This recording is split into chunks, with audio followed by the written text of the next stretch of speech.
Greetings and salutations. If you are new to the channel, I want to thank you for stopping by. My name is Eric Moss. I am a motivational speaker, a personal trainer, and a modern day performing strongman. If you're unfamiliar with what a modern day performing strongman is I perform feats of strength like bending steel bars, breaking chains, driving nails through wooden boards by hand, rolling up frying pans, holding back motorcycles, twisting horseshoes, that sort of thing as part of a live show. Picture like what Alexander Zas and the Mighty Atom and other strongmen like that did back in the day, but with a modern day twist.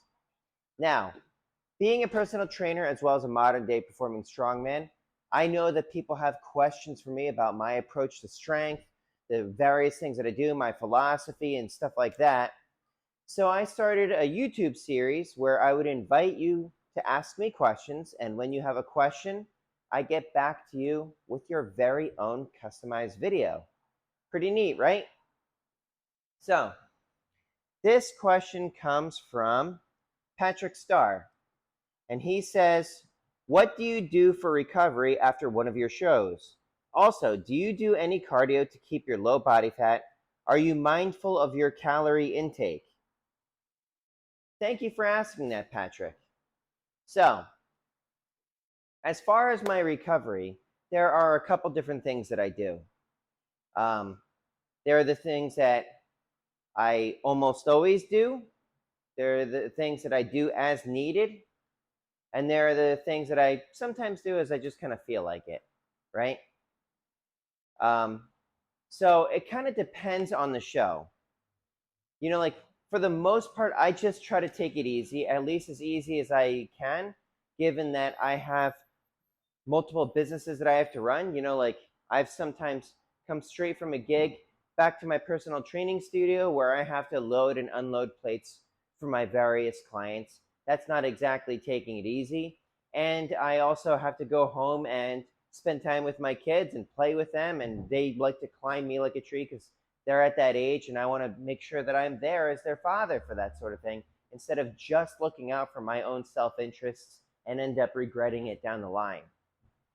Also, if it's a gig that I have to fly out to, as you probably already know, travel can be stressful. So I don't always get to take it easy. But usually in the days before and after, I will treat myself to a nice meal. I will try to get a good night's sleep when possible. And, you know, like when I say when possible, that is being the father of two young children. Sometimes it just doesn't happen. But you make do with or you do the best with what you got in a given moment.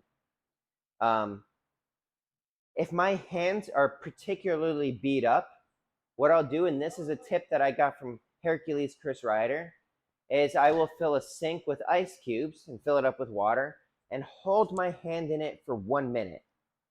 After 1 minute, the blood gets squeezed out of it, kind of like squeezing toothpaste out of a tube, and it gets fresh new blood. I will take a nice long shower if I can. Drink plenty of water. If there is room in my schedule and there's room in my chiropractor's schedule, I'll go directly into the chiropractor's office and get an adjustment, because bending steel in the bridge of the nose, which is my finale feat, puts a lot of compressive forces on my neck. And it is in my best interest to try to undo the damage as best I can. Unfortunately, with how busy I am and how busy my chiropractor is, that's not always an option. So I was considering getting one of those harnesses that you hang in the doorway that can kind of ease the burden on your neck, but I haven't gotten it yet. Yeah. Now, as for keeping my low level of body fat, I don't really do a lot of running. Mainly the running that I do is if I'm running late and I have to run from the back of the building to the front of the building. And I don't do any cardio. Now, I say that in quotes because one of the things when people train is, and this is just human nature in general, is they like to try to categorize things. They'll say, is that strength? Or is that cardio? In reality, everything is really just shades of gray of each other. So, if I'm doing a density-based set, my heart is beating quite fast on it. So I am getting a cardiovascular effect. Additionally, if you've been following me for a period of time, you might know that I'm a fan of kettlebell training. Kettlebells, like they build explosive strength while you're getting a pretty significant cardiovascular workout in the process. And there's a number of things like that, well, you don't really get that much of a cardiovascular hit from clubs, but if you ever do back squats, like where you're going past 10, 15 reps with your body weight, you might notice that your heart is beating pretty fast. Now, when you lift in a certain style, it can increase your insulin sensitivity. It can increase your metabolic rate, and I'm already, for the most part, blessed with a pretty decent metabolic rate as it is. So I don't have to do a lot of cardio, and I get a bit more wiggle room with my diet. If you've ever seen me at a party or something, I can eat like a garbage can. And though that is not always the case, I generally do try to eat healthy. For the most part, I try to select protein source, or I make sure that there's a protein source at every meal. I try to make sure that the carbs aren't too sugary. I don't abstain for that for the most part. I will treat myself too, so that I don't feel like I'm being deprived of anything. And I just try not to go overboard with the fats. I try to keep the portion sizes reasonable. And that is, a lot of that is also to fuel my body for recovery from the workouts. Now also, as far as like recovery, I train in a manner that doesn't break me down too much, but keeps me ready for my shows. And when I am ready for my shows, they don't beat me up too much, as opposed to not really doing anything and then the day of give it everything I've got, pushing myself to the point of exhaustion. I try to make sure that I'm always ready to perform, so that when that time comes, I am ready. And partially also with my show, with my feats of strength segments, right after I get introduced, I go back to back to back to back feats of strength. And one of the reasons I do that is I want to be performing feats of strength while cracking jokes and making it fun for the audience without struggling too much. There is going to be a little bit of a struggle because these are real feats.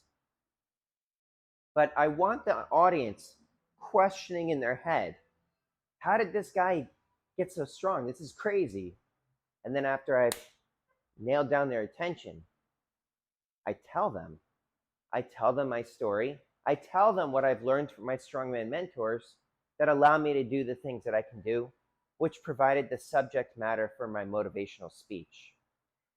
Now, there are some feats in there that I will always probably struggle with. Wrenches, you just can never predict what they're going to do.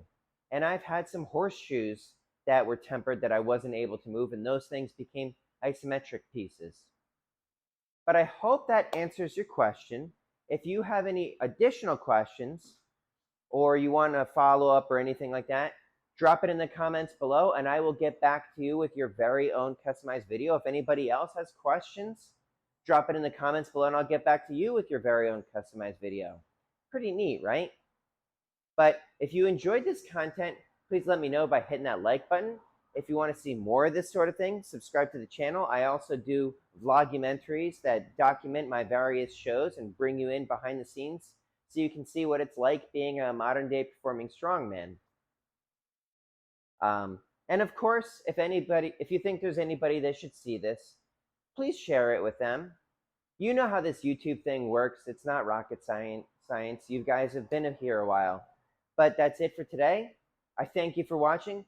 Please stay happy, healthy, and strong. Eric Moss, over and out.